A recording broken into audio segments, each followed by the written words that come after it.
Python বা অজগর সাপ যে কতটা ভয়ঙ্কর হতে পারে তা ভিডিওটি শেষ পর্যন্ত দেখলে বুঝতে পারবেন।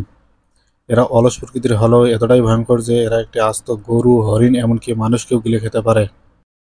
ইন্দোনেশিয়ার একটি গ্রামে ঘটে যাওয়া বীভৎস ঘটনা এটি। গ্রামের একজন ব্যক্তিকে খুঁজে পাওয়া যাচ্ছিল না।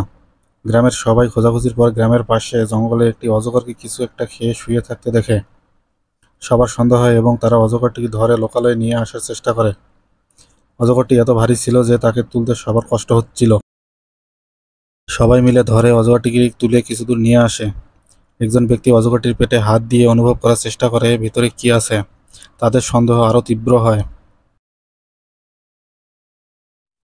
তারা কিছুক্ষণ বিমর্ষ অবস্থায় সেই জায়গায় দাঁড়িয়ে থাকে।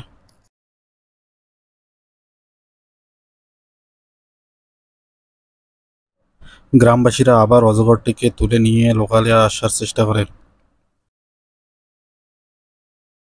লোকালয়ে নিয়ে আসার পর একটি হৃদয়বিদারক দৃশ্য লক্ষ্য করা যায়। অজগরটির পেটে মানুষ সদৃশ বস্তু দেখতে পাওয়া যায়। সবাই বুঝতে পারে এই অজগরের পেটেই ওই নিখোঁজ ব্যক্তি আছে।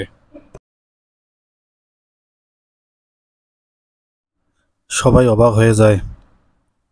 সবাই বিমর্ষ অবস্থায় দাঁড়িয়ে থাকে। চারদিকে একটা হৃদয়বিদারক দৃশ্যের অবতারণা হয়।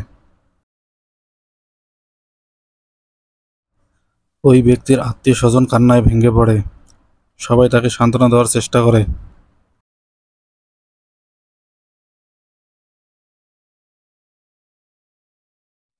কিছু সময় পর সবাই মিলে অজগর সাপটির পেট কাটতে শুরু করে। অজগর সাপটির পেটের চামড়া মোটা হওয়ায় পেট কাটতেও কষ্ট হচ্ছিল। অজগর সাপটির পেট কাটার পর দেখা যায় ওই নিখোঁজ ব্যক্তি অজগর সাপটির পেটে। অজগর সাপটির পেট কেটে ওই নিখোঁজ ব্যক্তিকে বের করে নিয়ে আসা হয়। কি এক মর্মান্তিক ঘটনা! অজগর সাপটি একজন জীবন্ত ব্যক্তিকে গিলে ফেলেছে। চলার পথে আমরা সবাই সাবধানে চলবো। বিপদ আপদ যে কোনো সময় আসতে পারে।